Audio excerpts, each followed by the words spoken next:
Welcome back. Welcome to the show, people. My name is Danny, and welcome to the Chaotic Conversation. Tonight, we will be talking about our favorite five DC animated movies. It's the usual panel. First, we have Mads Mama Bear. How you doing, Mads? Hey, I'm okay. Struggling with allergies right now, but beyond that, I'm good. And then next, we got Mr. Terrance. How you doing, Terrance? I'm alright. How you doing? All right. And then next, we got Chris Knight. How you doing, sir? Same as Matt's. Allergies are crazy right now with the weather changes and all that. So, but I'm doing well, thank you. Yeah. And last but not least, we got Mr. Shaun Stackhouse. How you doing, Shaun? I'm doing well, man. How is everybody doing tonight? Can't complain. Can't complain. Before we get into it, people, I just want to ask you to please subscribe to the channel. This is the first time you're viewing my channel. Please give us a thumbs up. That lets you know that we're doing a good job and that we want to continue with the content that we're doing. Please hit notification bell. For some reason, the notification bell seems to be going a little wonky with a lot of different other YouTubers. But please hit that so you don't miss any material that I upload in the future. Tonight is going to be a topic that I think we all can enjoy and sink our teeth into.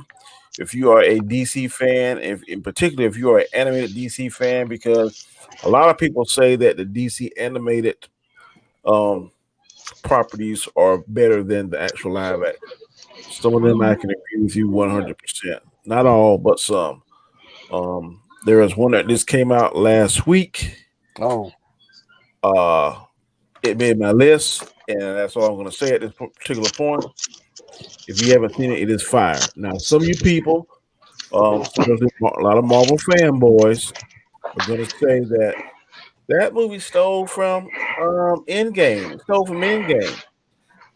I don't agree with that, but we'll discuss that later on. Somebody's got a lot of noise in the background. I'm not sure who it is.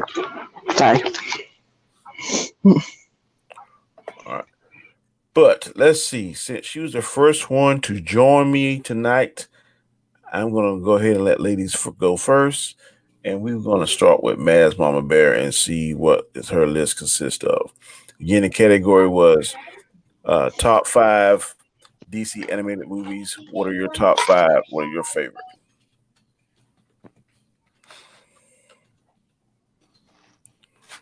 Matt's. There we go. Hi. Technical difficulties. Yeah. I've got my list, of course. You guys know me. I'm a huge DC fan, so.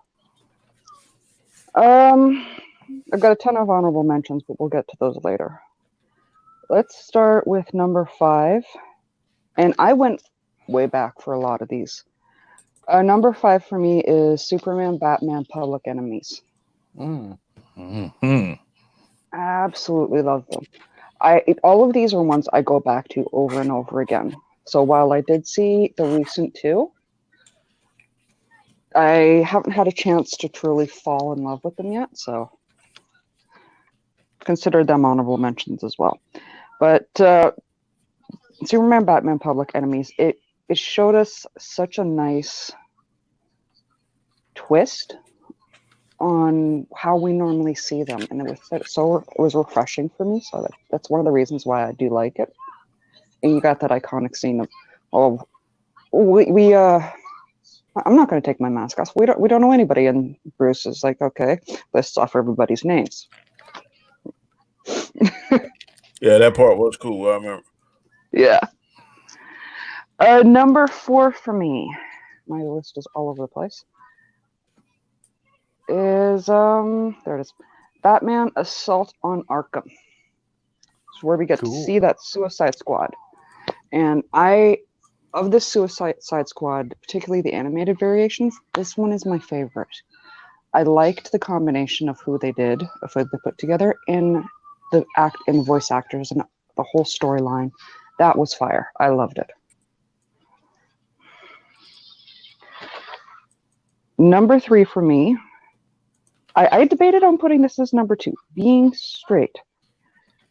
And that is, where's my, there we go. 3. Batman Under the Red Hood. Oh, that's a good one. Mm-hmm. hmm Mm-hmm. It was really hard for me to put all of these in an order. Definitely. Oh, I haven't know- put mine in order yet. Oh, I did. I'll be straight. Jensen Ackles, like even when I think it was last year or the year before, when he even put on the Red Hood costume that they did as a little promotional joke thing for actually in the Supernatural show. Sure. I still have that saved. I squeaked like a little fangirl, and I had that saved. I was hoping that was a teaser for Batwoman, but That was cool. So the whole story of it. Batwoman doesn't You know. deserve such a dope version of Red Hood. This is true. Mm. But just the whole thing. I mean, Supernatural fan. I love Jensen Ackles, but this was before I became a fan of the show. So, I loved the confrontation. I loved that Batman's biggest threat was something that he raised, something that he trained. Yes, that was what made it so good. Yeah. Number 2, Justice League: The Flashpoint Paradox. Y'all know me. Yeah. I love Flash, and this one almost made it as number 1, being straight, because it shows you how important the Flash is to the Justice League.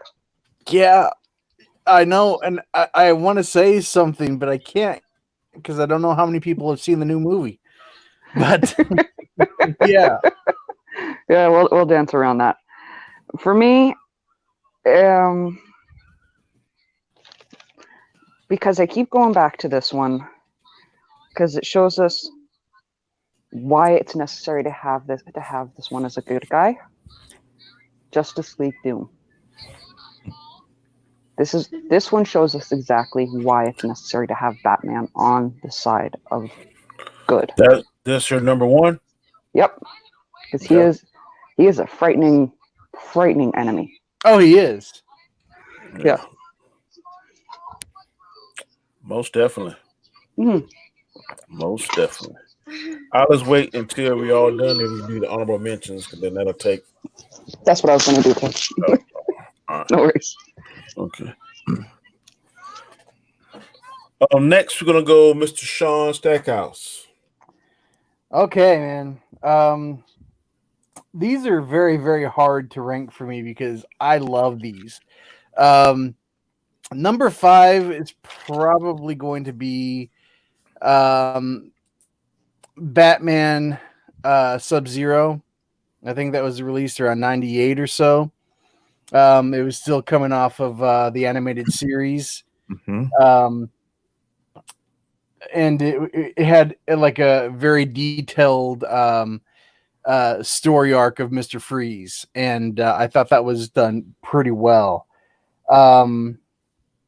Number 4 is going to be Superman versus the Elite, because there is a part in that movie where Superman loses his shit so much that, I mean, like Superman, I mean, he was about ready to like snap these people's necks, all within like a split second, man. Superman was just he had lost his cool. He was done with everybody. It was a great movie. Now, the next 3 are like some serious movies. Because we've got the next 3 are like it's got to be man. So I did like 5, 4, 3 has got to be probably Wonder Woman from like 2009. Mm-hmm. I thought that was really, really good.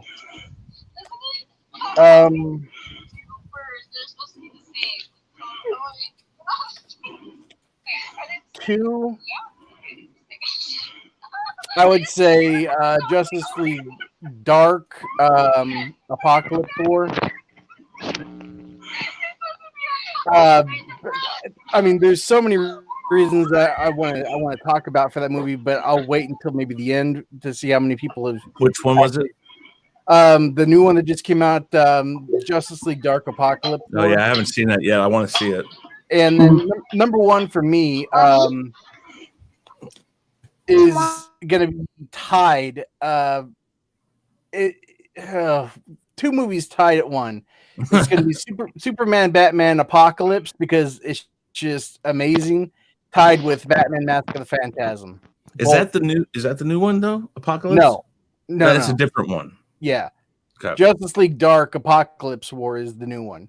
Superman, Batman, Apocalypse. Oh, I know which one you're talking came about. out in 2010. Yeah. And is the new one that good? It was. I mean, yeah.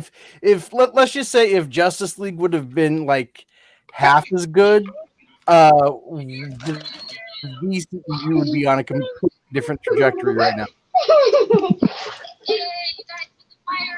Hey, Matt. Yep. We're getting a lot of background noise. Sorry. That's all right. I'm sorry, guys. But yeah, that was my list. Okay.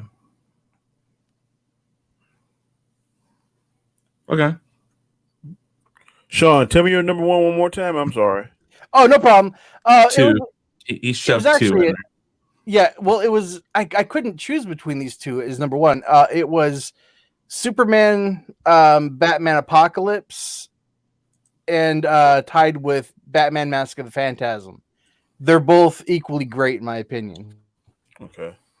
All right. And of course, the newest movie was number two for me. I got you. I would say something about that, but I haven't seen it yet, so I wouldn't know. So okay. Terrance, we go with you next, sir. All right. Few things before I get into it. Number one, me being a huge DC fan, I like this topic, but on the flip side, I kind of don't, only because I don't really have a top five, but I just kind of threw five together because there are a little bit more than 50 movies with a handful of short films included in said movies as special features, which range from 1973 all the way up to 2020. So it's really hard for me to go, these are my favorite, but I did come up with the top five for you and a few honorable mentions in terms of what I thought of off the top of my head. Number five, I have the death of Superman. I read that storyline, and for me, that was one of the most impactful storylines that I've ever read, because that was the first time that they just really brutally destroyed my second favorite superhero. That was a very, very hard read, and translated through this animated film done properly this time around, I thought was really well done. I really, felt bad for Superman. Like, oh man, he's not going to be able to pull through, and watching Doomsday destroy the Justice League casually, and then destroying Superman, and you having the different humans around the world just kind of watching in terror. I was like really immersed in that. I felt bad for Superman, so that's why I got it as my number five. Number four, I have Batman Under the Red Hood. I thought the whole storyline where Jason Todd becomes Red Hood, I thought that was amazing, and just seeing Batman emotionally vulnerable, which is rare, I thought was really well executed, because he's my favorite superhero, and he's one of the few characters that I always look to for strength. This guy is going to be strong when everybody else is weak. He has the ultimate willpower, even over the Green Lanterns, and they're all about willpower. But I'm just like, man, how is he going to deal with someone that is offing criminals, and he has a code not to kill? When he finds out that this Red Hood guy is Jason Todd, how is he going to deal with that? And I thought that when he finally did confront Red Hood that it was really good that he was like, you know what, I'm not going to fight you, and just walked away, and that just pissed Red Hood off all the way 10 ways from Sunday. So I really like that. Um, Number three, Superman, Batman, Public Enemies. Um, the premise of just Lex being in charge of everything, being president, and having a bunch of heroes and other superpowered individuals under his control at his beck and say, I thought was really impressive. Like Lex is one of the best comic book villains ever, from his intellectual properties and his ability to simply manipulate those around him to make individuals that are literally powerful in the sense of them having powers to feel powerless. And him going to Batman and Superman like, you're going to fall in line like everybody else. Batman and Superman, they were not on board with that. And when Lex said, okay, these two are now public enemy number one, you bring them to my feet, I just kind of got chills for that. I'm like, yeah, that's going to be heck. But Terrance, let me Batman ask you and a question. Superman work.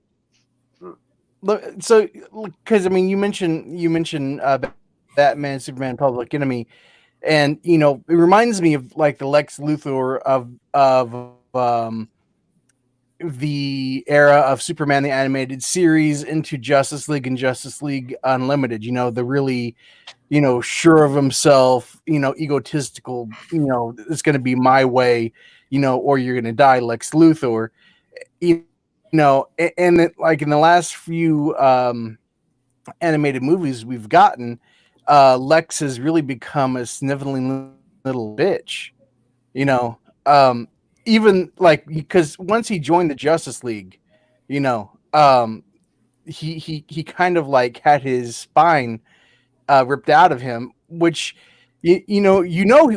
on one hand he's still looking out for himself, but do you think it's because he's finally come to the realization he's like, you know, I can't really go toe to toe with these people like I thought. My brain obviously is not a match for like all of their brawn, so I better fall in line. It just kind of bugs me the way they've written him lately.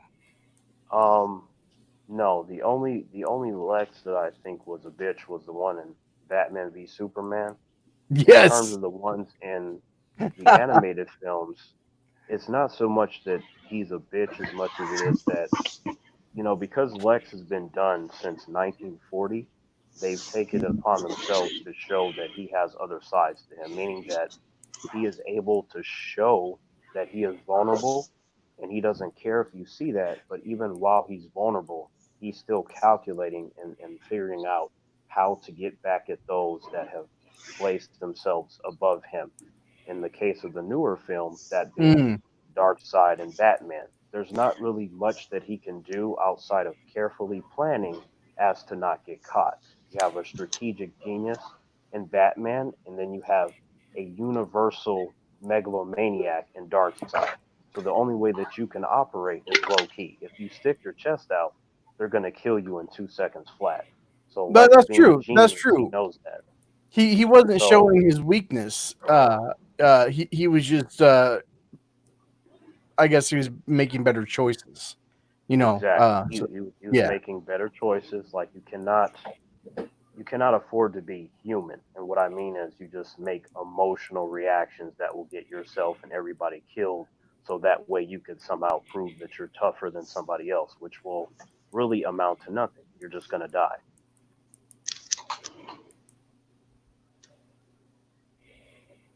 So that was three. My number two, I was like, all right, well, I guess I'll go with Batman Gotham by Gaslight. And it's simply off of the basis of a well executed story where Batman has to fight Jack the Ripper. Uh, Jack the Ripper is, in my opinion, after me spending many years studying human beings, that he is one of the most interesting human beings ever. Period. That I forgot So about that one. That was That good. was a good one. you Hmm. put one of the most interesting human beings ever that happens to be, for all intents and purposes, a genius level serial killer against the world's greatest detective.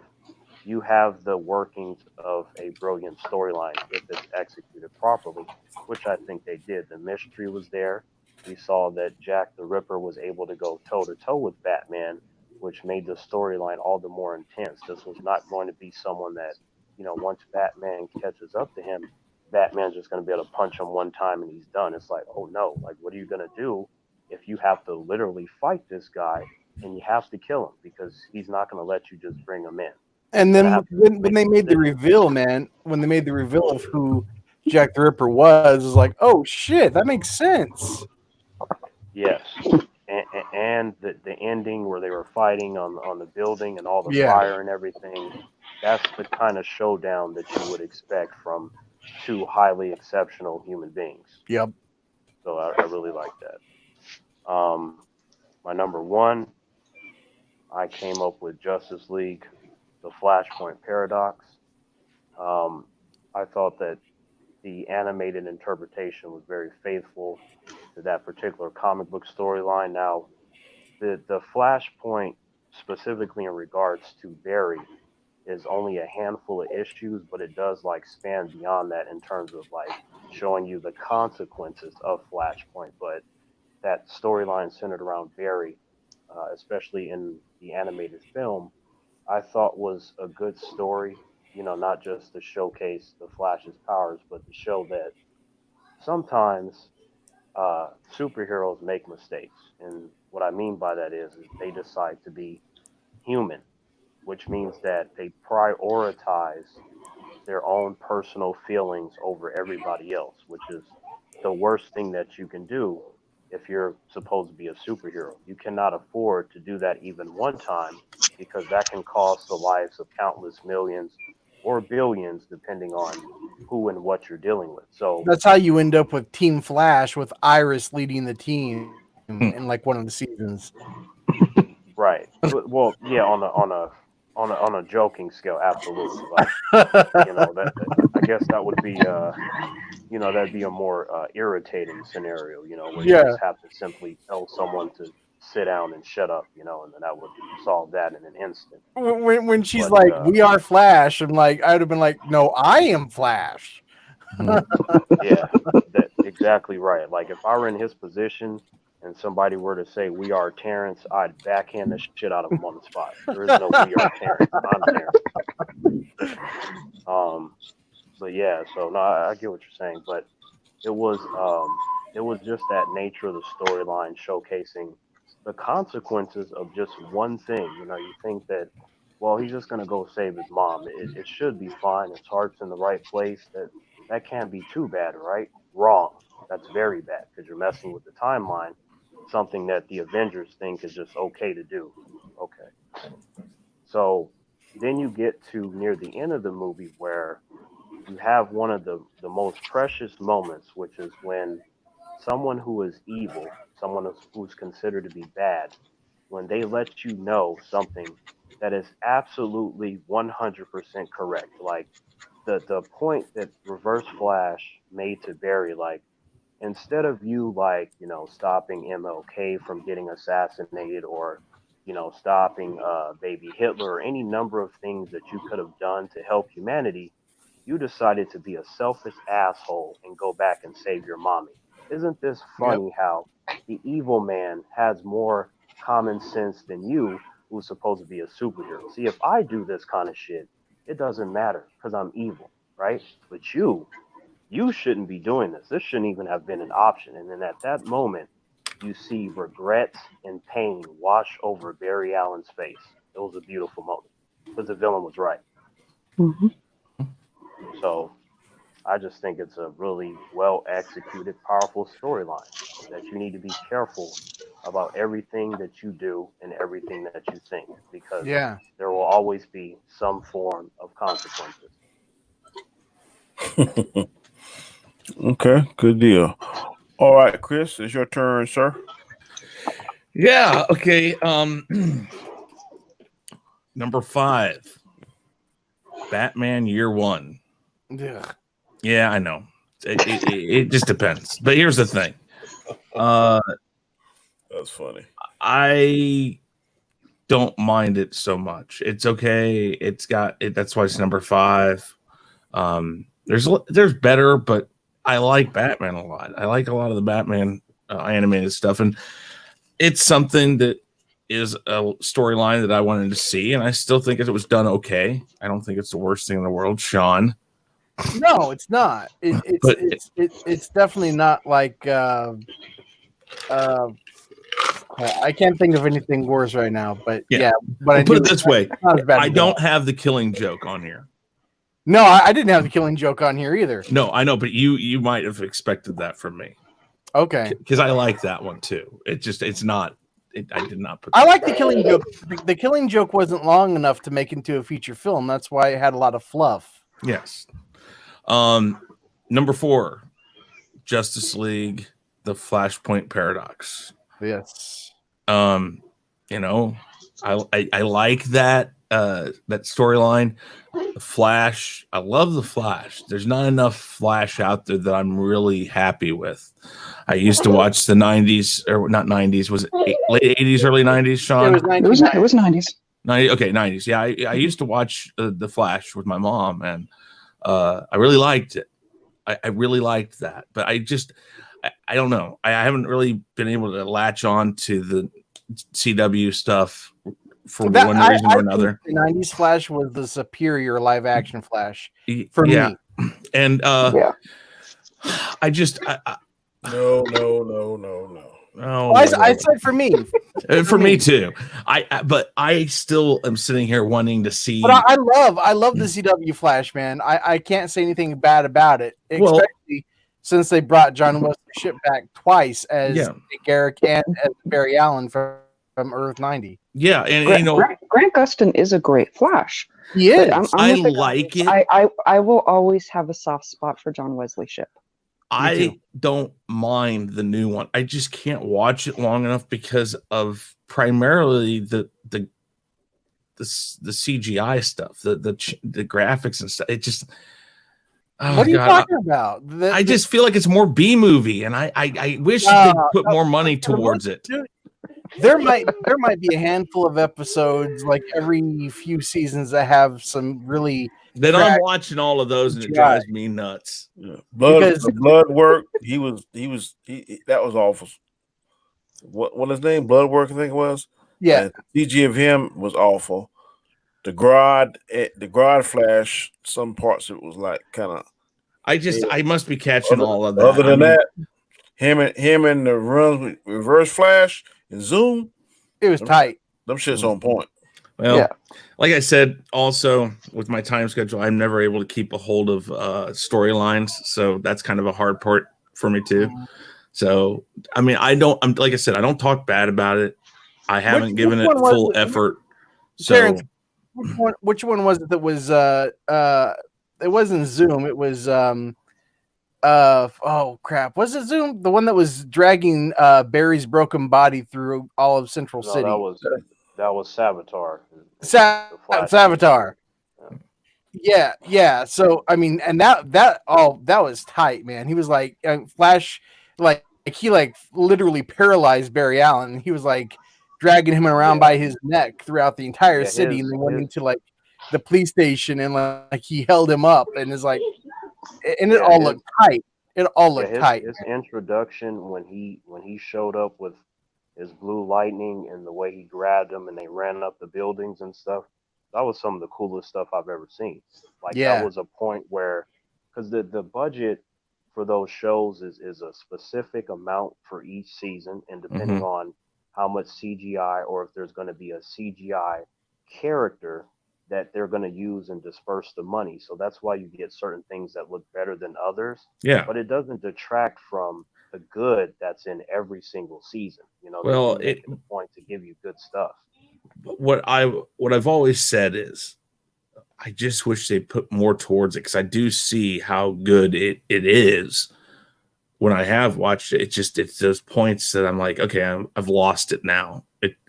I would see. I'm the opposite of you, Chris. I'd rather them actually put more towards writing a good story arc. Well, yeah, okay, I do want that, but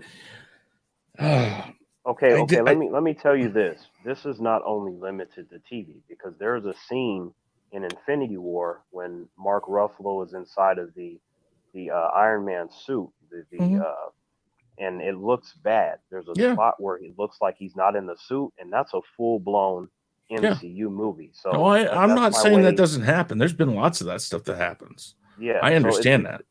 You to me like that's something you got to look over because if you get quality characters and storytelling, like to me, any sort of CGI is just extra. Of course, you want it to look good, but I don't want something that looks good and then everything else is bad because then it doesn't matter. You know, they're like trying to remind you. They're like trying to treat you like you're Kind of stupid. like a sci-fi movie.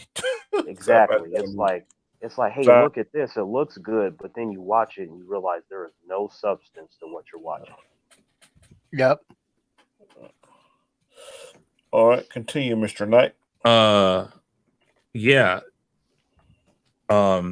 Number 3, I think I'm on.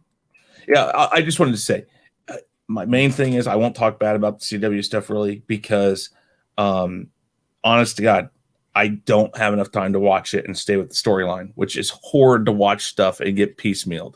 So that's why I like to wait for stuff and just binge watch it, which is probably something I need to do with that. So I will say that. Chris, I gotta tell you that I understand because the Arrowverse is an investment. You know, you're talking about you got 6 shows, they're all like 22 episodes every season. It's much larger than the MCU. Like when an MCU movie comes out, it's 2 hours. You wait 4, 5, 6 months for the next one. You don't have to invest in much time. If you skip an entire arc of Flash and Supergirl and Arrow, you don't know what the hell's going on. Yep. Exactly. And I know that. And so, you know, that's another thing for me. But anyways, to the next one, Batman Beyond Return of the Joker. I think this is one that a lot of people kind of. I forgot about that one. That's a really good one. But I like it. Love it again? Batman Beyond: The Return of the Joker. I got you. One, I love the Joker. He's like one of my favorite characters in comic book history, if not my favorite. Batman and the Joker are like my 2 favorites, and it works really well that they're both in the same. You know, they're both in the same series, and they both are at each other's throats quite a bit, so I get to see it a lot. But I really liked what Batman Beyond did.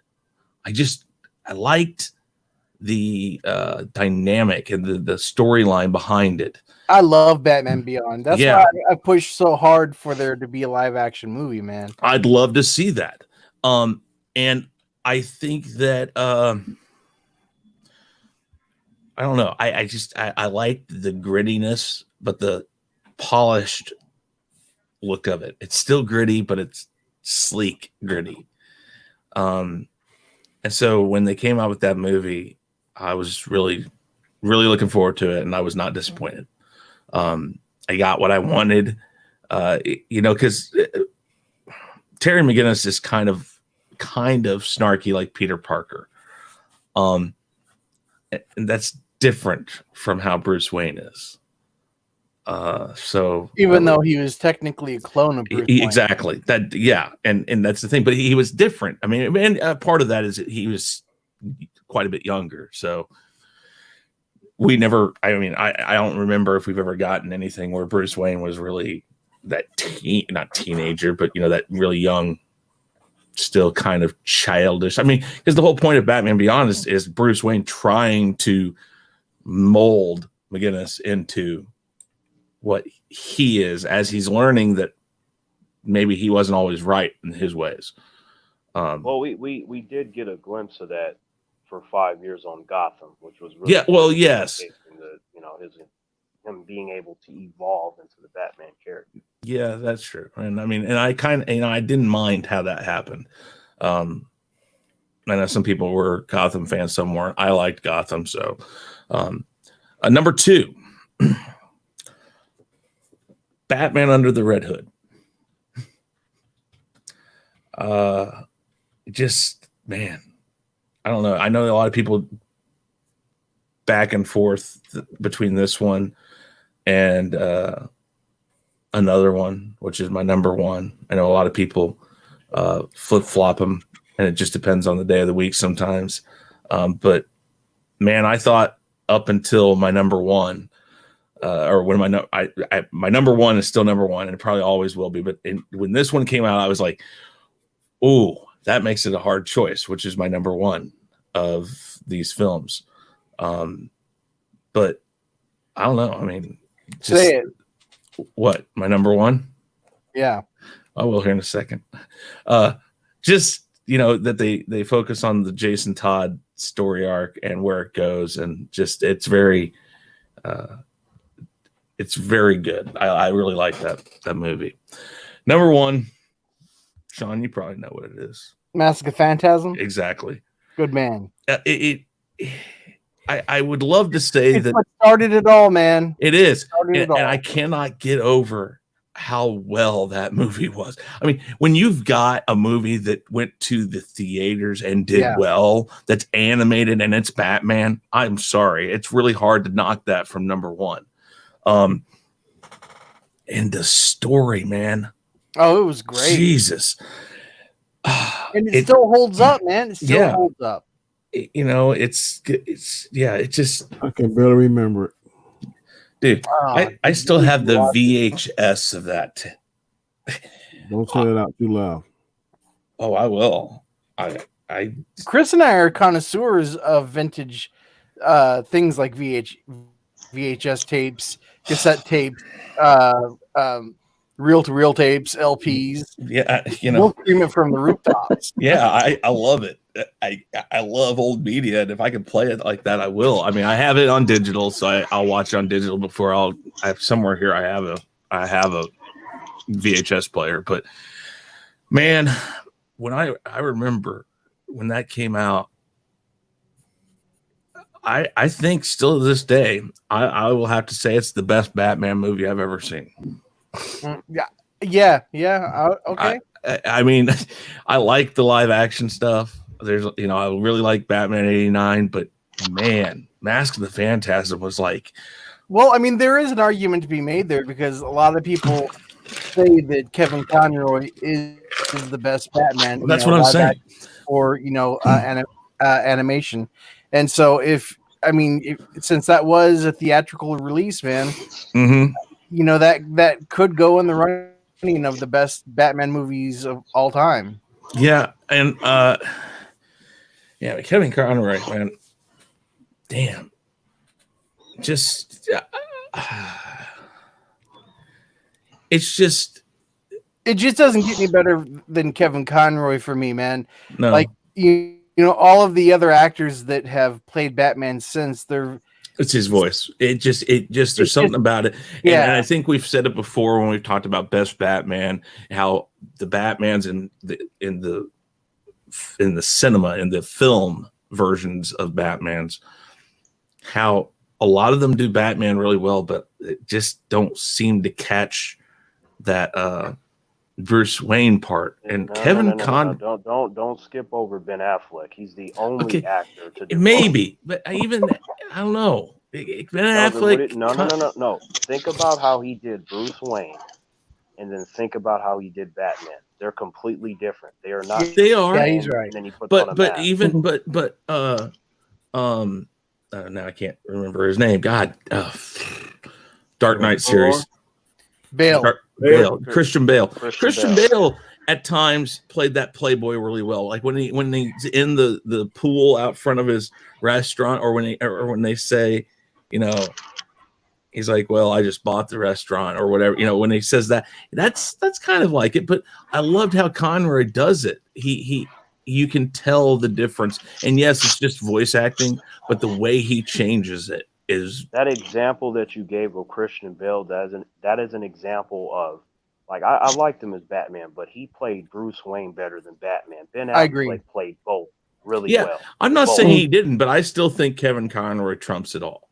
I still, and yes, I have I'm to not say, going to argue with that too much, but I gotta say that there's a difference between a voice and Exactly. seeing a Okay. person's mannerisms. And and that seeing is that. something that's what I was just about to say. I understand he's just a voice actor. There's somebody drawing it. But I wonder how much harder that is when you're not absolutely certain. I don't know. No. That's not what I'm saying. I'm not saying. I know. I don't want you to think that I'm saying he's just anything. I'm not saying. No, that. I understand. Kevin Conroy. But what I'm saying is that for the people listening, Yes, is that you have to take in consideration the amount of talent that it takes to do both areas, whether that's a voice or we have to see you, to where we can notice the mistakes that can be overlooked with just a voice by itself.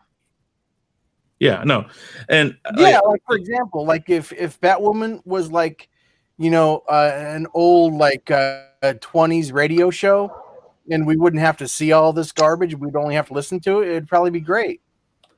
No, I still would walk in front of a bus. That is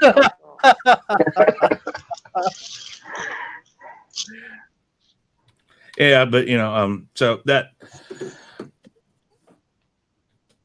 yeah, Kevin Conroy though. I mean, if you ask me, the two best people for Batman, as long as the Joker's in it, Kevin Conroy and Mark Hamill.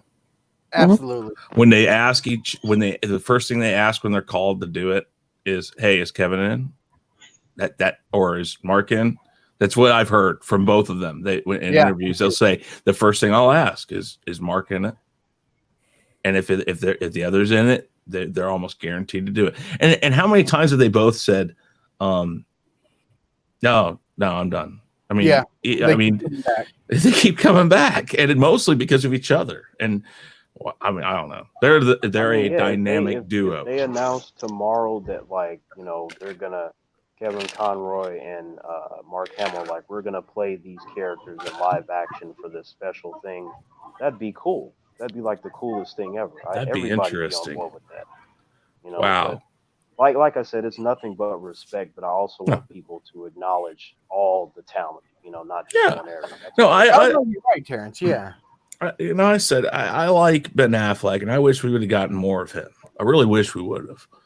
And exactly, there's a part of me that's still hopeful that maybe some way, somehow they'll figure out. Hey, man, I mean, if the rumors of Henry Cavill like inking a deal are true, who knows what the future could hold for Batfleck? Yeah. Well, the only difference is that in Ben's case, he decided to leave because he was having trouble with drinking. Like, he had a lot of personal stuff going on. That is true. That's a little different than Henry Cavill's situation, because it was to the point to where if he would have done the solo Batman movie, he probably would have drank himself to death because he was just depressed and just all kinds of problems. And I'm like, as much as I want a solo Batman film from him, I don't want him to make it and then he ends up dying and he doesn't, we don't want that. It would just leave a really bad taste on it, Like, can we really appreciate this if this man was suffering to make it and he died on top of that? That'd be horrible. Yeah, it was bad enough with Heath Ledger, man. So yeah, you don't want another tragedy like that attached to the Batman franchise. No, and I think that, I don't know. I still think that he could. He's taken that step back, and for reasons that he's made very known. But I think maybe with a couple of his movie choices recently have been kind of introspective, I think, within himself, that maybe that'll help him and maybe he'll be able to come back. I'm like you, Shaun. I really think that there's probably more of a chance that he might. I think a lot of the problem started was he was told, you're going to write the next one. You're going to have a lot of the control. And then they started taking it away from him and it all sort of changed, and eventually he got to the point where, well, I don't want to just come and act. I don't want to just act it. And then, well, yes, because I mean, Ben Affleck was he came in as a huge Batman fan. He already knew the mythology. He had a Bat cave in his house. Mm-hmm. I mean, his mind was ready to go, into writing the Batman. And at that time, Warner Brothers, they were so knee-jerk reactionary towards everything. that he just probably got sick and tired of having to do like a million different things just Jump to through hoops. studio. Yeah. You should watch his interview when they're interviewing on his film The Way Back, which is a great film where he Yeah, plays that's the one I was talking about that I think is introspective. Asked him about Batman in his interview, and what you guys were just talking about was disappointing to Mr. Affleck, but really, with that coupled with his personal demons, was enough to crush him. Mhm. Like if he didn't have the personal demons, then I feel like 98% chance we would have seen him at least one more time in at least one Batman film if it weren't for that. But I think the step back and stepping away from it right now, depending on how this new one what it does, if it doesn't get received very well, I think he could have a chance to step in if he wants to. Oh yeah. I think that it's possible, but more importantly, I want the man to be okay. Yeah, no, absolutely. I don't want. Yeah, like you guys said, I don't want a Heath Ledger incident. I don't want that. It makes it really difficult, and it would only hurt the chances of that series continuing. Because if he came back, we'd probably want more of him. I mean, I don't see why we wouldn't. And if it ended up being great, like for me personally, number one, that coupled with the fact that that's my favorite hero, if I'm watching his performance and it's really good, it would pain me to watch it because it's like, yo, this is what he did before he went out. Yeah, and then I got to think about that coupled with the character's pain, and it just really compiles the negativity in a way that, again, none of us want. Yeah. Off the subject a little bit, I was watching TMZ the other night, and he's actually in really good condition still because he and his girlfriend locked themselves out of their house or whatever, and he has a glass fence that's about 8 feet tall, and he scaled it and jumped in and unlocked the door, and they have it on either video or pictures. But yeah, he didn't have a problem, they said, so he's still in the condition he could do it. Well, I hope to see him. I do too. Sorry, Danny. Just comment on Kevin Conroy, excellent Batman, but I like Jason O'Mara too. The guy that did the last Batman. Mm-hmm. And if you see him sitting in that Morbius chair, not Morbius, that I had that as my screensaver last night. But my number 5 is Killing Joke.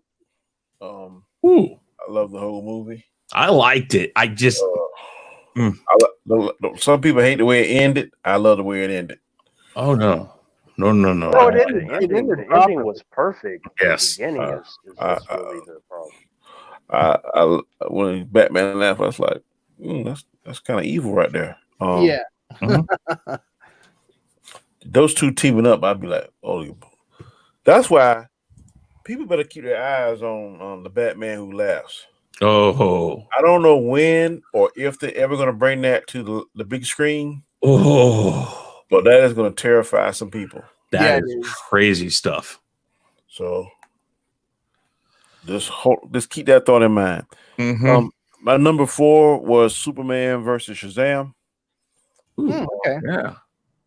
Or Superman teaming up when they teamed up and fight Black Adam.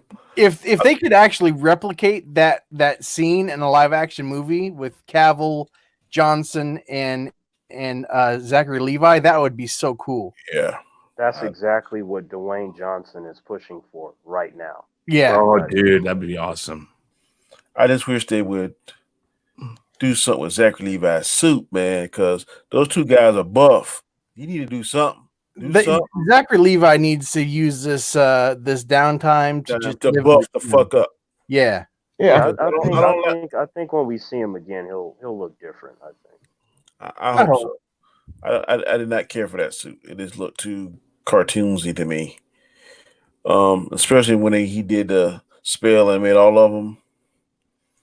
The rest of them looked crazy except for the little black girl and the females. They looked like normal. But the guys, you could tell their muscles were like, all right, okay. That's some Halloween shit there. Number 3, Justice League Dark. I was really not a big fan, or really didn't realize just how badass Constantine was.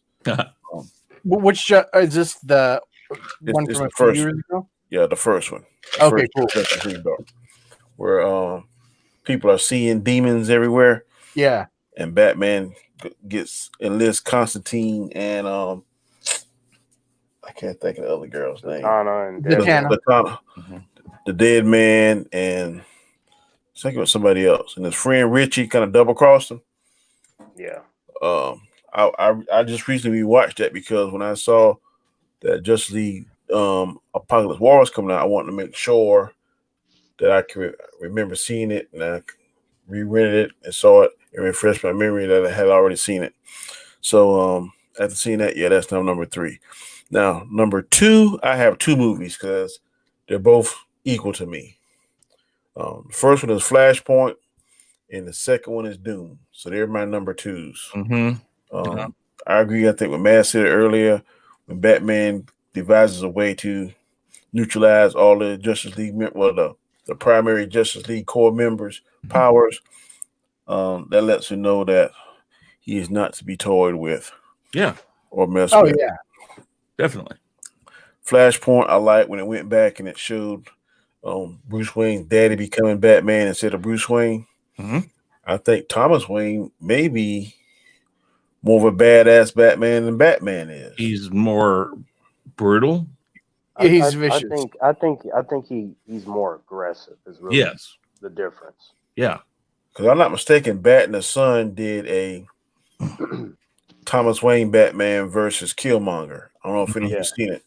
Yeah, I saw that. Yeah, that was fire to me. I've watched that several times.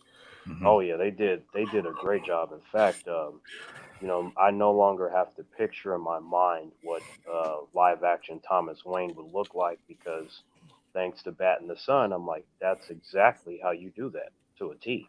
Check that out. There used to be a show, and I know y'all can help me think of it. It was something about the Deadliest Warriors. Yeah. I wish somebody would do that with DC or Marvel people, because that would be awesome. Because basically, they punch in the simulation, and I think they went like 1,000 times.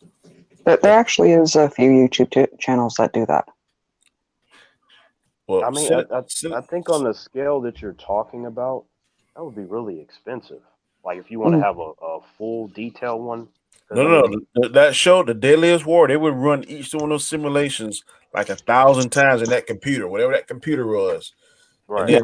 Whatever the winning person, it would show that actual fight. It would, but it didn't require as much money, because like when you're talking about superheroes, you got powers and things and buildings collapsing. Like there's a lot of money that would have to go into that. I just think that, well, unless I'm wrong, they just punch in the parameters in the computer. Yeah. And the computer does all the work. And they did test out, and I think it was one of the last episodes that they did, zombies versus vampires. Right, but that's not as power heavy as like superheroes fighting though. But it's a good power parallel, because you are still looking at the superhuman strengths and speeds and all of that, and they figured out how to measure those. But it's still, to me, it's on a basic level. Like I would have to see it, to determine if it'd be good or not. Yeah, I remember it'd be something like Jesse James versus Genghis Khan or some shit. That was one of the comparisons. Then they had like the Navy SEALs versus the Russian Spetsnaz. This crazy stuff. Well, I always watch the show. Aztec Jaguar versus the Zulu Warriors, still one of my favorites to this day. I wonder why.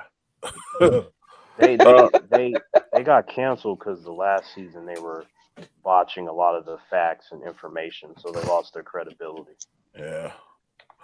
Number 1 is the movie I just saw this week. I don't want to spoil it, but Justice League Dark Apocalypse War. Some people say that it is a ripoff of Endgame. Nope. I see similarities, but I'm here to tell you, man, Batman sitting in that Morbius chair and being pretty much the right hand Dark Side. To coin one of Terrance's phrases, if I was walking and see that, I'd go ahead and shoot myself. Yeah.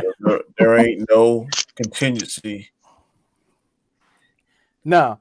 that The thing is, Danny, man, like no matter what DC it was going to do after Thanos, anytime that they were going to use Darkseid, even in the most proper of ways, like they used in this animated movie, people are going to say it's a ripoff of Marvel, and it is, but so not.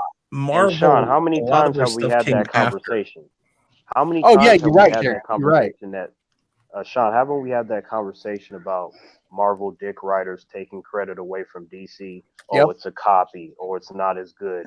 You can do a great DC movie, it's not as good as this Marvel movie. You will always get those conversations.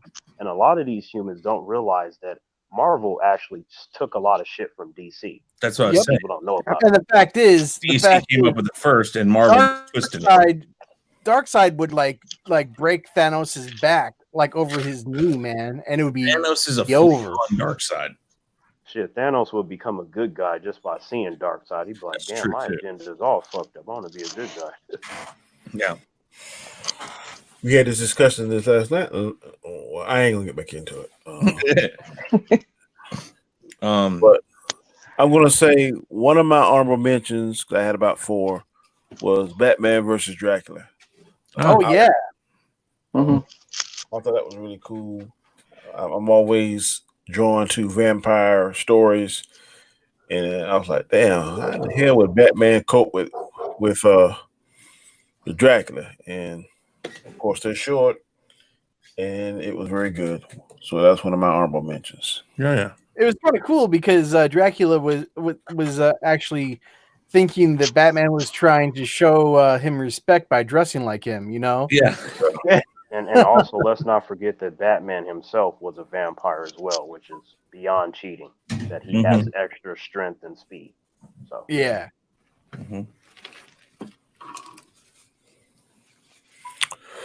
Okay. Anybody want to do an honorable mention? We go around. We'll start back with Matt since she was first. Just name one of your honorable mentions, and we'll keep going around like that.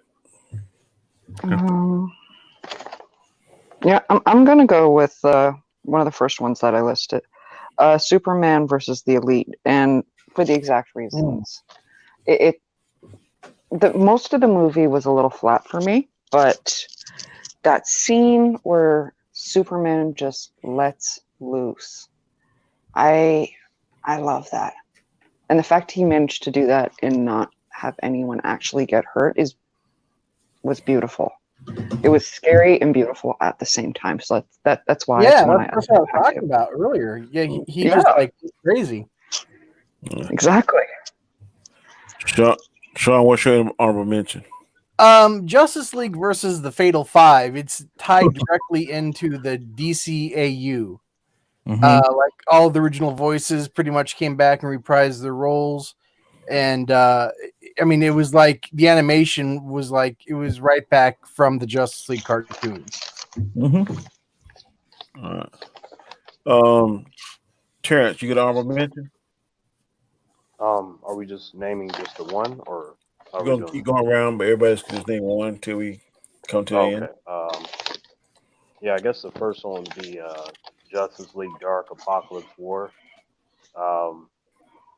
For me, it's one of the best comic book movies I've ever seen. It's not just limited to animation or just DC animation, because you took expectations and you flipped it on its head. You literally created a movie of an hour and 30 minutes of pure shock. Not so much something that's cool like Cap Catch and Mjolnir or people coming out of portals. It's just you have oh my god moments, like these characters are just going through the worst case scenario with absolutely zero signs of anything positive. There's literally no hope at all in that storyline. It's just pure annihilation and brutality at its finest. And my jaw was on the ground, and this is coming from a guy that has read so many DC storylines. I'm just like, you you managed to show not something necessarily new with the dark side character. It's more of you allowed the characters to do what I already knew that they could do. That would be kind of absent for those that don't read a lot of comic books. They don't really know what these characters can do until they see it in some sort of movie or show or something. So I think that the balance of showcasing the full potential of these characters in a terrifying moment was like the best case scenario that you could do for an animated movie that also happens to be rated R, and it takes full advantage of that particular rating. All right. Okay, Chris, good honorable mention. There's one that probably should. I mean, it was close to my top 5, but I'll hold off on it. Justice League: Crisis on Two Earths. It was the link between Justice League and Justice League Unlimited, I believe. James Woods is a voice in that. I'm a big fan of James Woods, so that was pretty cool. It was Owlman, I believe. And then I think it's Justice League versus the Evil Justice League, if I remember right. That's Crisis on Two Earths, wasn't it? Yeah, that's what. Yeah, that's what I You're have. talking about where Owlman beat the shit out of Batman for like 20 minutes. Yeah, and that's what I'm saying. I love James Wood, and he was there, the voice of Owlman, and I believe it's the Evil Justice League of Earth 3. Yeah, the evil version of all the core Justice League. Yeah, exactly. So I mean, I like that. So that probably would have been like, if I did 1 through 5, that probably, or 1 through 10, that probably would have been 7 or 8. My second honorable mention is Batman Ninja. Oh yeah. To me, it's like the craziness, the time travel back to ancient Japan, how they were able to somehow put the Batman stuff in gadgets and stuff until that time. The Joker was just crazy. He was amped up even more than he was here in the present time. All the stuff and all those gadgets and crazy things he did. He was high on something. Yeah, I don't know what it was, but like he was damn near unstoppable. That might be the result, Danny, because he, in feudal Japan, he established a lot of power, like 5 times the amount that he ever did in the present day. That's probably what tipped him even more towards insanity side. And I also like Batman Gods and Monsters, or Justice League Gods and Monsters. When I think Superman was like Zod, if I'm not mistaken, and Batman was actually a vampire. Just a different take on it. Yeah. Superman raised by Hispanics. Yeah. But that was it. Like I think Shaun said this earlier. It's just so many of them out there. Or maybe Terrance said it too.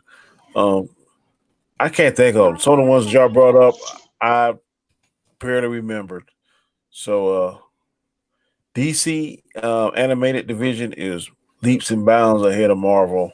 Oh yeah, animated division, and in some cases, I don't know why DC the DCEU does not tap into the knowledge and storytelling of the animated division and the CW.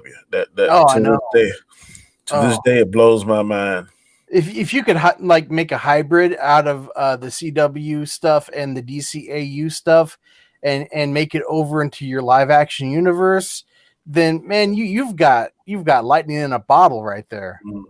Well, what I think is that you don't do a hybrid of anything. You need to show people that you could do something better than everything that we've gotten. And the way that you do that is you get passionate people that know about the characters. You can always find a way to wow people when they think they've seen everything. It's always a way to do it. That's true. Think we've talked about that. Me personally, with no resources, I have countless ideas in my head that they haven't even touched yet. Not a single one. I think we've talked about it though, and said that if they could if they could find a way for DC, the DC EU or the movie section, the CW and the animated to all combine and work together, I think that Marvel wouldn't have a chance, because I think Right. Well, I mean, they already set it up with Crisis. I mean, it just Yes, they blew the did. door off of everything. they did. And I'm gonna make this bold claim and statement right here. And I know some of you are gonna be shaking your head. I know Terrance might agree with me, but I'm gonna say everything the DC animated universe has done since 1992 up until 2020 is better than anything that DC or Marvel has ever done in their entirety. In the movie, like on screen. In an overall scale of like storytelling and character progression and Yes. epicness, Yes. like Marvel, the MCU is good for the big screen. They managed to Yes. crack that equation and stuff, Mhm. even though Smallville did it first. But it's just on the big screen, you have the MCU. Most people know that before anything because you've managed to recruit the average but person. what that I'm saying doesn't is, read anything. But so like in the DCA, the early days of the DCAU, man, you had your original connected universe, you had your Batman, Mhm. you had Superman, you had your Static Shock, you had the Zeta Project, you know. Sean, I'm going to tell you right now, if I were left with the decision of one property, CW, Marvel on screen, the Marvel TV stuff, the animated stuff, if I was left one property I had to stick with, and that was it, it's DC animated. Absolutely. Oh yeah, me too. No doubts about it. No, but that goes back to doubts. what I said earlier. DC did it first, Yeah. and then Marvel gets all the credit. Like people forgot the last. It's because it's 60 on years. screen. People I know. Yeah, I mean, no, I mean, I won't argue with you at all because Watch this. Pay attention. Remember that I said this. Pay attention to when Doctor Strange and the Multiverse of Madness comes out, when they start doing the different dimensions and the different Earths and shit. Mhm. Watch those damn headlines go, oh, we've never seen anything like this. Oh, no, I'm yeah, like, oh, so the Arrowverse for 8 years over countless story arcs didn't do anything special with Infinite Or Earths the and stuff 12 like that, right? issue comic book written back in 1985 didn't exist. Exactly. Yeah, I Just know. watch. Just watch it happen. Just No, watch Oh, they it's it. gonna happen. But It's it's gonna happen. because that's for the people who don't know the backstory of a lot of this stuff. That's for the people who that's just for your casual people who are watching only the MCU, and they, I think that's all that's there. Yeah, there are casual people like that, but then, like Terrance says, there are also just straight up Marvel dick riders. They don't want to give any credit to DC. They want to get. Well, that's been around for. But long here's the thing though. I'm not gonna fault someone that doesn't know. Like my mom, she doesn't know shit. If she thinks whatever the movies say or whatever is 100% facts or whatever Kevin Feige says, I'm not gonna be mad at her. She doesn't know any better until someone like me educates her. But what makes it bad is when you have people like us that do know stuff, but they choose to ignore it. That's the bad part. Even Kevin Feige himself has given credit to DC. He gives credit to DC all the time. Mm-hmm. We've had this discussion last night, and I'm just going to bring up a certain portion of it that I don't necessarily disagree, but some of what it is, look at it like the big screen in movie theaters is a giant oven. The TV shows and the animated is like microwaves. When you go to a restaurant, do you want something prepared on a fine oven by a chef, or you want something, a TV dinner that you're going to put in the microwave and say, okay, do you want the steak on the oven, or you want some kind of hungry man Swanson dinner? I'll disagree for a second here. I'll say that the MCU and the stuff that we see on screen, even the DC stuff, I will say that is like for us, I'll call it 54th Street. Let me think. A more generic version of it that everybody probably will know. shoot. It's just like a sports bar and grill. Yeah, well, no, yeah, but no. Shoot, Hard Rock Cafe. It's like Hard Rock Cafe. You can get good food there, but it's pretty similar across the board. You've seen it, you've ate it. I'm going to call the DC animated universe more like something where I'm going to go down and it's more fine dining because it's depth. I can taste it better. I can feel it better. I can, and the story has so much more depth and it has more tying it into more stuff. So that may be true, Chris, but guess what? But it's not. You can have the best food in the world, but if only 10,000 people going to get to taste it, you're not going to beat the person that got the mediocre food and 10 million people watching it. That's the difference. Right. That's true. Like if everybody is used to eating McDonald's and saying it's the greatest thing, I'm like, let me take you to this restaurant real quick because I think you're fucking up. That's our job as connoisseurs of the really good stuff. Yeah, but more people are going to pay that. Well, they are, but it's quick, it's easy, and everybody. I'm not doubting that. I'm just telling you, it ain't. But you use the term microwave, and I cannot use that term for the animated universe that DC has created. I cannot. No, it's definitely not Marvel's fault. I'm saying it's a microwave in the size of the actual cooking component. That's what I'm saying. More Instapot than microwave, but that's the food nerd in me. All I know is those are some pretty tasty DC pizza rolls. Hey, I agree with you that DC animated is better than the actual. Gordon Ramsay made them. Yeah, but how many people grown ups gonna sit down and watch these cartoon movies like we do? I bet there's more. How many of them are gonna watch? How many are gonna watch everything though? They're not. They're gonna pick and choose, and if they're only gonna pick a couple things, they're gonna pick an MCU movie and then probably stop there. They might watch one TV show, maybe. If you go and interview 100 geeks like us and say you want to watch DC animated movie or Marvel, most of us gonna pick the DC animated movie.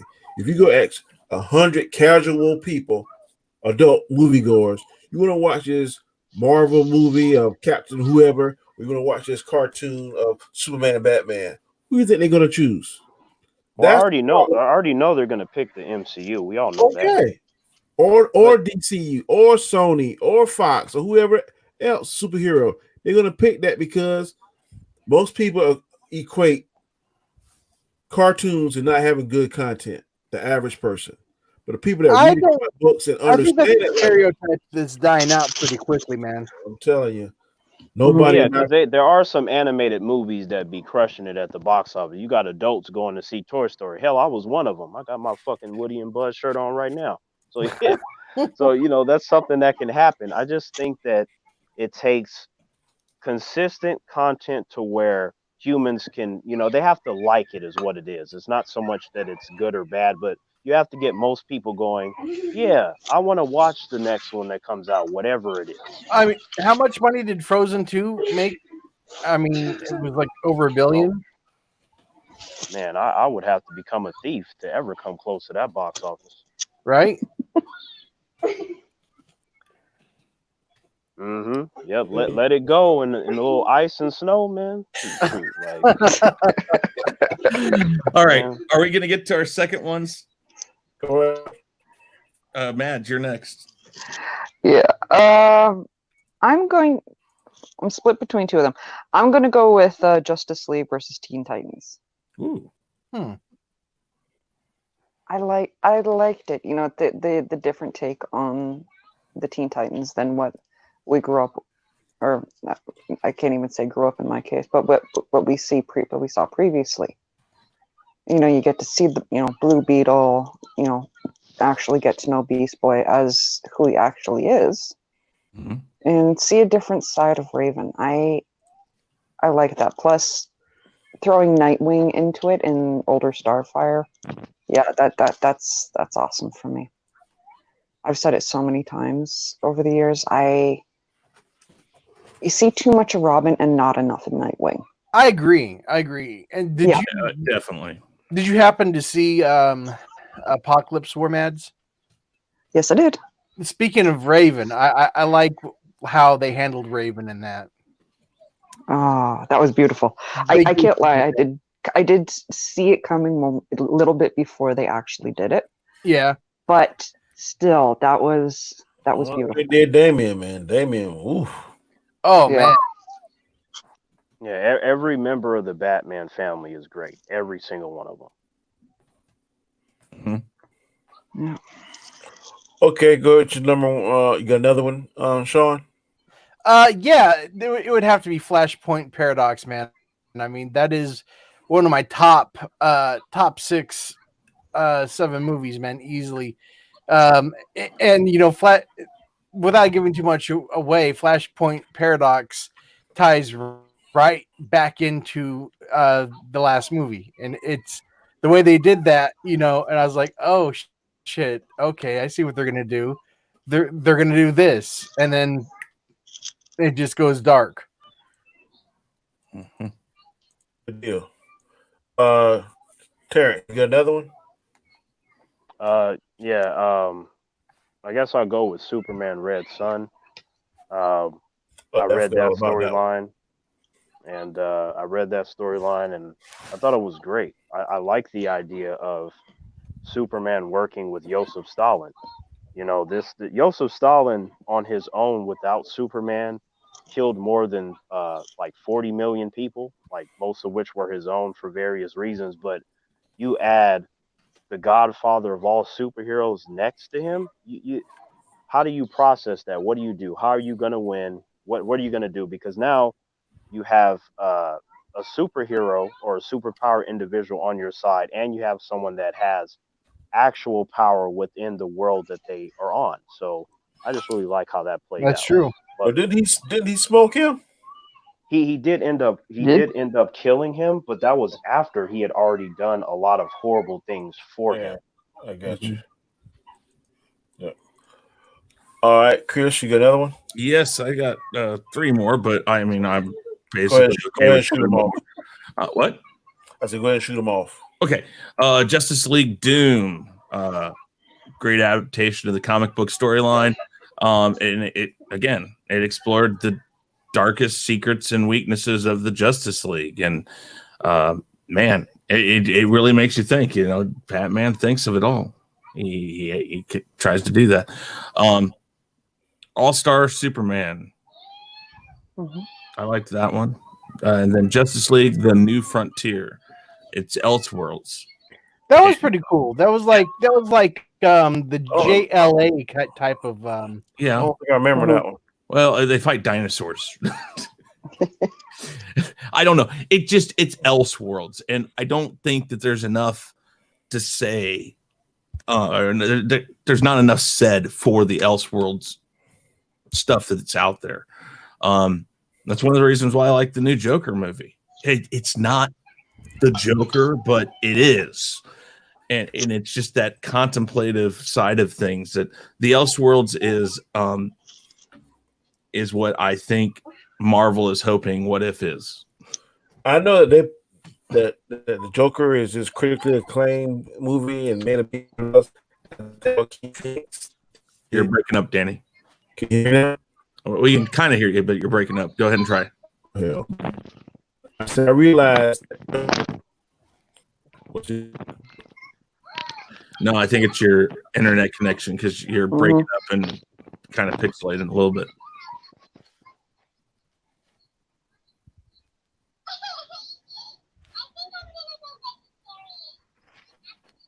Better.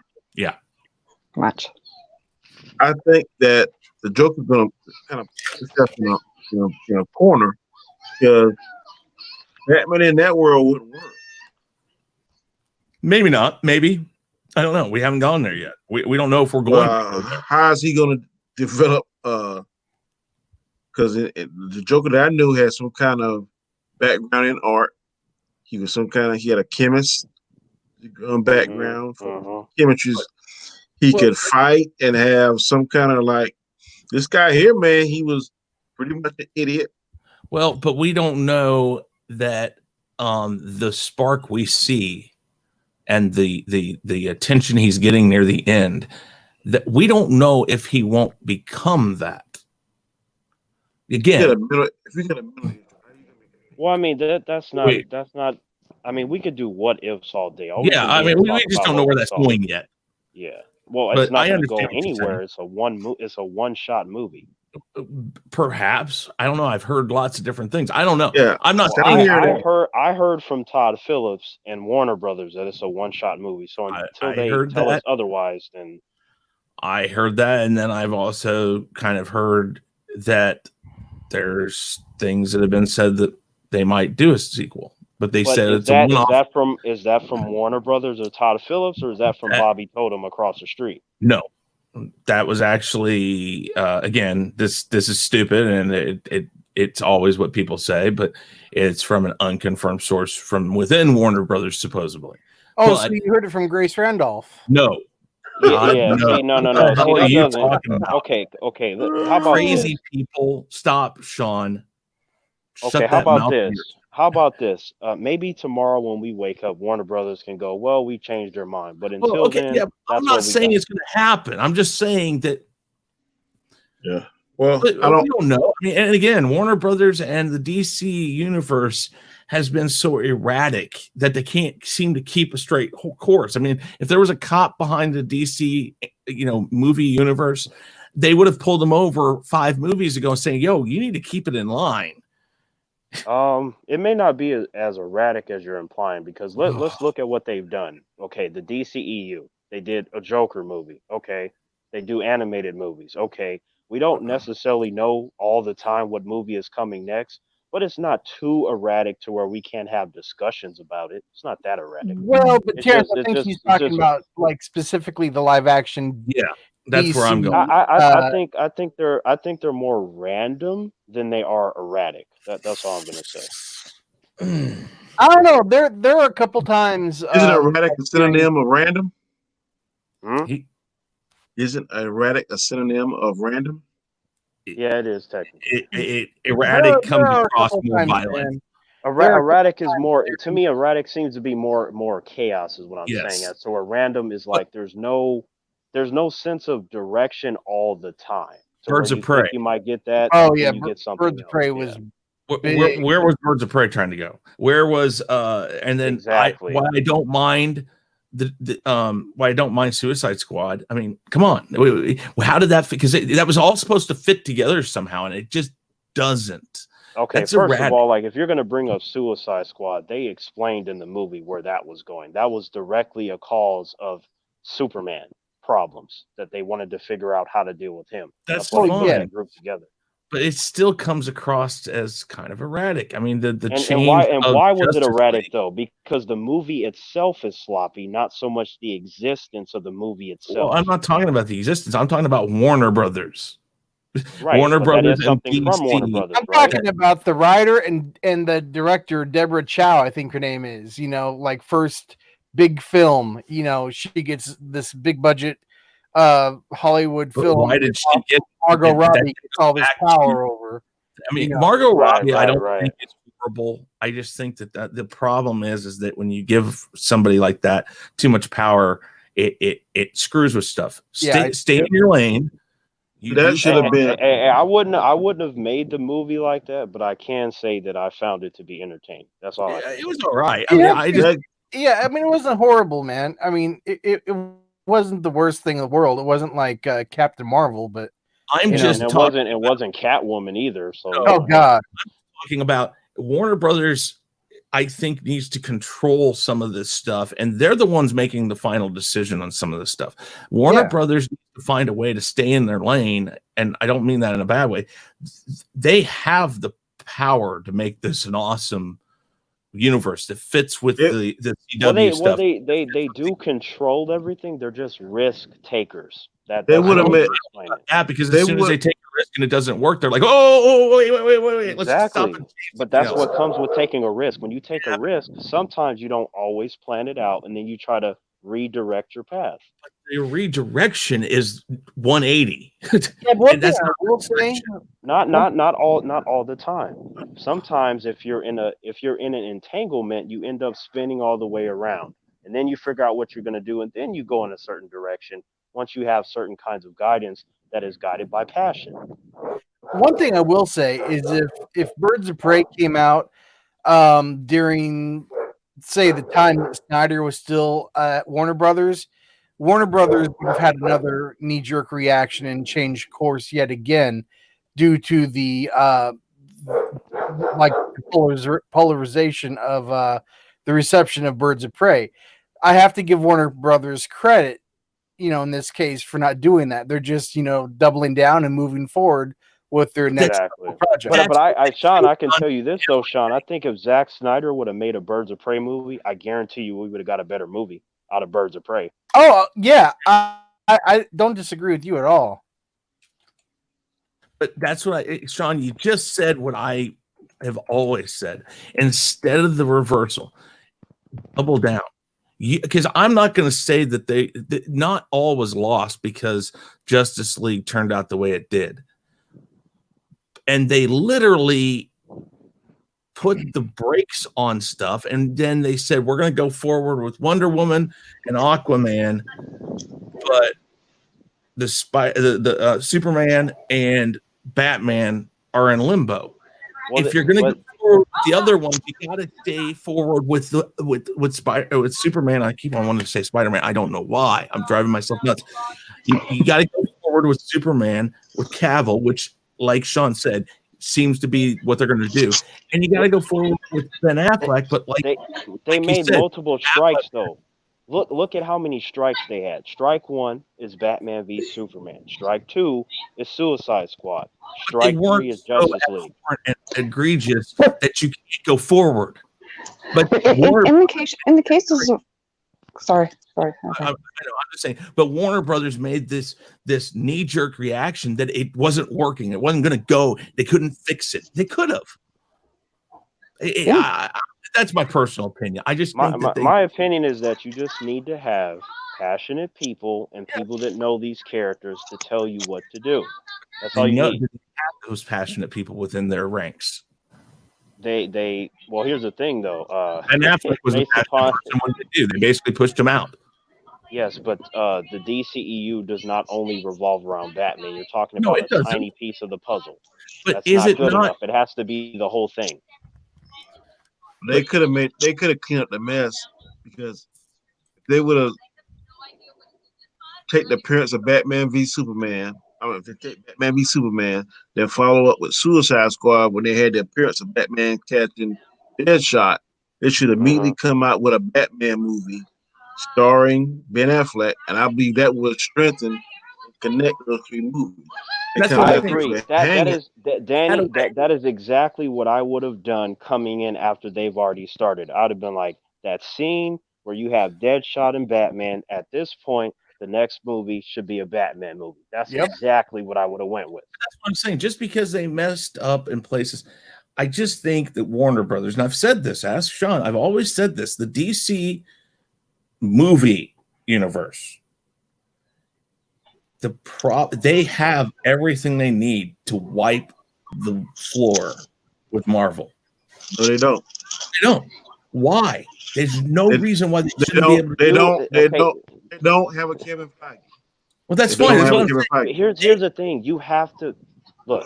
DC films are a case by case basis. Just you got like Aquaman situation. You got Joker. You have Wonder Woman, but then you have the Birds of Prey situation. You have the Justice League situation, the Batman v Superman situation.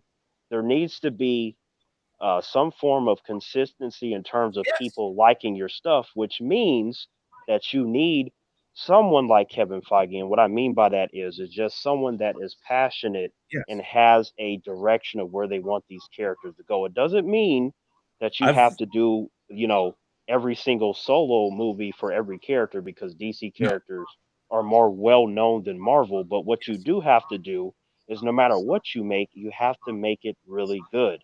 And then the conversation will be different. I think, and I know I'm probably going to get a few groans, I still say Kevin Smith is that guy. Okay, here's the thing. Say if I go to Warner Brothers right now, Chris, right? And they're like, Terrance, okay, you can now run the rest of these DC movies. And they go, how would you feel if Kevin Feige is like, or not Kevin Feige, Kevin Smith is your right-hand man? I go, you know what? Kevin Smith, he definitely knows more about these characters than me. And I feel like I would be able to respect his input. You know, he would be able to fill in the blanks where I don't have the answers. And I think that if he and I were to work together, we would come up with a masterpiece. His knowledge coupled with my passion and his passion, we would slay everybody's shit. I would make sure of it. But what? But what? I don't know. You said but. Okay. Yeah, well, what? There is no there's a but. because but why wouldn't you pick somebody like Kevin Smith? Again, his knowledge. He may not have the chops to run the movies the right way or stuff like that, but he would be able to look at you and go like, no, we're not doing it that way because that's not how it's supposed to be done. Kevin Smith's weakness is that he's not a good filmmaker. That's what I said right there. I'm not saying he has to make the films, but he could be that guy in that room. If you're just no. like, But here's why I'll tell you not exactly. Kevin Feige doesn't make the films. No. I know, but Kevin Feige knows what he's doing. Okay. So here's the thing: Kevin Smith, his whole idea of Superman in the '90s with Nicolas Cage, right? Oh God, no, I know. Now, hear what I'm saying. That would have, from a visual standpoint, that would have been really interesting, but that wouldn't have worked. See, that's where you need someone like me or someone else that has a passion to steer him away from that little sketchy area where you know that Kevin Smith is going to want to go. You need somebody to counteract him. That's what you need. I think that, but I'm not saying he would be in charge of making the films or that. I'm saying that's the guy that needs to be in there, that when they're talking about this and they make these damn 180 course corrections that, again, if a police officer was behind them, they would have pulled them over a long time ago and said, yo, what's going on here? And that's what I'm saying. If you want him to be in the room, and I'm saying that I don't want him to be in that room by himself, because if he's not making it, just his suggestions sometimes don't work. Like I've heard him mention things about what he wants the Flash and Supergirl to do. Sometimes he says some silly shit. That's why you need someone to counteract him. I don't care where he's at. But I think he could give some good course corrections that would make sense more than what they have done. But what hurts DC is that these people are not doing what they should do to allow the fans making money and they're successful. If you really don't know what you're doing, but what you do makes $1 billion, then it don't matter who you send over there. They're gonna say, "Look, I don't need you. My movie just made $1 billion." That's what the problem is. With all actuality, they do need that person's input. But if you're so successful and you're doing it, then it's gonna be hard for somebody to come in and tell you to do something different if you're successful. That's what I think a lot of DC problem is. Yeah, it's that they have a lot of very interesting chefs in their kitchen, which is why we have so much DC stuff. And a lot of it is good, but when you get the bad or the blemishes, they really get highlighted. Like DC is in a position of where if they make the tiniest mistake, that will follow them for the next 2 or 3 films. Like they got to have you got to have 3 home runs in a row to at least begin to change the conversation of negativity in regards to the DC brand. That's where they're at. I agree. All right, ladies and gentlemen, it's been an hour and 30 minutes. We've had a good discussion. We're going to start wrapping up now. I'm going to let Mr. Chris Knight go first. Tell people they can find you at, Chris, and what's going on with your channel and anything else. Well, I am Chris Knight. I am one half of the Real Review 3000. The other half is over there, right there, Shaun Stackhouse, who has his own channel. So make sure you go sub to him. But please come over here, sub to me. I'm trying to get to 1,500 subscribers by June 9th of this year. I'm currently at I think 1,420 or so. I'm about 80 away from 1,500. I really would appreciate it if you guys come over, take a look around at the videos I do. I do stuff like today I did a retro reaction, which is basically looking at an old trailer of a movie. Today it was Conan the Barbarian. I also did do this thing called Movie Talk with a great guy on YouTube named Steve Kenobi. He comes over and we do this thing called Movie Talk where we talk about movies that we like. And today was about Willow.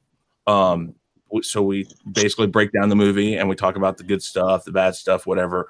And then we rate it at the end. So I did that today. I'm trying to break up a little bit of the music reviews that I've been doing because I do a lot of music reviews on some Japanese bands, Queen, Adam Lambert, Nightwish, heavy metal, pop, rock, lots of different stuff. And I'm probably going to be doing some live streams soon. I know Shaun and I have settled that we have a score to settle about who's the better baseball player. I am, just so you know. Yeah. And that's going to be coming up soon. But lots of crazy stuff. Please go sub to me, and also please sub to our great host up there, Danny of Comic Chat. I know he has a sub goal he's trying to get to, so if you're not sub to him, please do go sub to him too. He deserves it all too. Mad's Mama Bear, she's awesome. Terrance, the absolute scariest being in the universe. Just yeah, I mean, like I said in the chat earlier, as I was putting out the links, it's not totally confirmed, but I think that Chuck Norris is worried about Terrance. I don't think he's scared, but I think he's worried about Terrance because he's getting up there. He might be slightly concerned, yeah. Yes. But I think Terrance and him are on a level that they're understanding of each other. So, well, see, the thing is, Chuck Norris was in a movie with Bruce Lee, so by default, Terrance is cool with Chuck Norris. Exactly. I'm not saying there's going to be some problem, because if the two of them were to fight, if that were to ever come to blows, we might as well all just off ourselves, because it's going to be worse than World War III. Well, you see, it actually happened, but that's what retroactively caused the Big Bang. Oh, yeah, that's true. I heard that theory. That's good to know. Okay, I've talked enough, though. Guys, thank you very much. I do have to run, Danny. I'm sorry. No problem. Guys, thank you. I enjoy doing this. I missed it for the past couple weeks. And Danny, you have my condolences also, just so you know. Thank you. Appreciate it. Yeah, guys, thank you very much. Terrance, Mads, Shaun, Danny, have a great night, guys. Chris. Be safe. All right, Mr. Shaun Stackhouse, you're next, sir. Where can people find you at, sir? All right. Well, thank you for having me on. You guys can find me at Shaun Stackhouse Reacts here on YouTube. I am chugging towards my goal of 4,000 subscribers. Right now, I am getting close to 3,200, I think. And this Saturday, the 16th at 5:30 p.m. Central Standard Time, I'm having my 3,000 subscriber celebration stream, and it's not going to be the typical stream where you invite like a bunch of YouTubers. I'm just gonna I'm going to celebrate it with the people that helped get me there. So like any listener, like any of my subscribers who are tuning in, I'm going to be throwing the link for the StreamYard chat out into the chat. So anybody who wants to come in, they can come in and we can all talk and, have a good time. And so, yeah, I've got a bunch of stuff coming up for the channel, and things look good. Things look very good. I'm glad we're on this platform together. I'm glad Terrance is back on his channel. I'm glad that everything is good. Good deal. Man's Mama Bear, tell the people they can find you. Hey guys, and I'm going to cover this quickly because the two of them just would not stop talking. Each one of the failed DC movies could have been saved by a quick alteration. Just a minor alteration, and they would have been excellent movies. And I'm just going to put that out right there. But you guys can find me at Mads Mama Bear on Twitter, YouTube, and also on Instagram, which is where I tend to post a lot of my my crafts, and I'm getting better about that. I also do poetry stuff on a daily basis, and Thursday nights, the Queen's Council, which you will be able to find it this Thursday, 9:30 Eastern, 8:30 Central, on According to Christie's channel. We're doing 90s trivia this week, so cool. Do not miss. Yes, 90s TV trivia. I love it. Mm-hmm. And Daddy's spinning glass. There he is. He's spinning again. I broke him. I suggested Birds of Prey could have been rescued. Okay. And Terrance, where can the people find you, sir? Oh, I just wanted to say I didn't know Shaun was into baseball. You used to play baseball, Shaun? Oh yeah, I used to play baseball, and Chris and I I actually physically used to play baseball back in the day, and but Chris and I have been playing baseball on various video game systems since we were in high school. So we downloaded a game on our Nintendo Switches that allow us to play each other online. So we're going to stream those games. And That's awesome. Because when I was a kid, I used to play, baseball, and I was pretty good. And then one day I got suspended because, like, when the other player was running on the bases, like to stop him, I like hit him in his kneecaps, and then they said that was unsportsmanlike, fucking humans. But yeah, I played some ball back in my day. cool, man. Yeah, ball's fun, man. I used to love playing baseball and football. Yeah. So yeah, you know how it is when you play ball. You get passionate. The other player think he better. You just try to take him out real quick. Nothing too crazy. Yeah, man. It's the heat of the moment type of thing, man. Mm-hmm. You got to take it down. I hear you. But yeah, you can find me here with Danny on Mondays, and then Sunday we have our show Equilibrium, and it's good to talk to all of you as usual. And Danny, I'm glad that you are feeling better. From Yes. things that you went through. Yeah. So Appreciate it. remember, you can always talk to me if you need to. Yeah. Yes, sir. You can also find me on the Tremaine Terrance channel, where wonderful things happen. Like, I voice my opinions, and sometimes humans shake their head and get upset, but I don't know why I'm supposed to care about it. I got to do what I do. So. And last but not least, my name is channel is Comment Chat on YouTube and Comment Chats with the S on Twitter. Friday night at 9 p.m. Eastern Standard Time, I present this great show, The Chaotic Conversation, where we come up with different topics to try to rank and discuss. As you see tonight, or as you saw tonight, it was the top 5 DC animated movies, our favorites, and also a lot of honorable mentions. On Sunday nights, you can catch me, like Terrance said, 6 p.m. Eastern Standard Time. That's usually a 3-hour show. So for 180 minutes, we talk about all kinds of things. Him, Jason, and I or have a good time on that show. So please join us if you can. It's every Sunday, 6 p.m. Eastern Standard Time. And usually myself, Shaun, and Chris Knight have a show we call The Rule of Three on Sundays at 3 p.m. Eastern Standard Time. So we should be getting back that hopefully this Sunday. But I'm trying to reach my goal of 1,500 subscribers. I can only do that with your help. Please subscribe to the channel. Please share this the stream. Please retweet this. Please give me a thumbs up. Please hit notification bell because I don't want you to miss any material that I upload. And as always, I thank you for your support. Everyone in the chat, thank you for your questions, your continued support. And during this crisis that we're going through now, y'all, please try to be as safe, use as much common sense as humanly possible. So until next week, talk at y'all later. Bye, guys. Night. Later.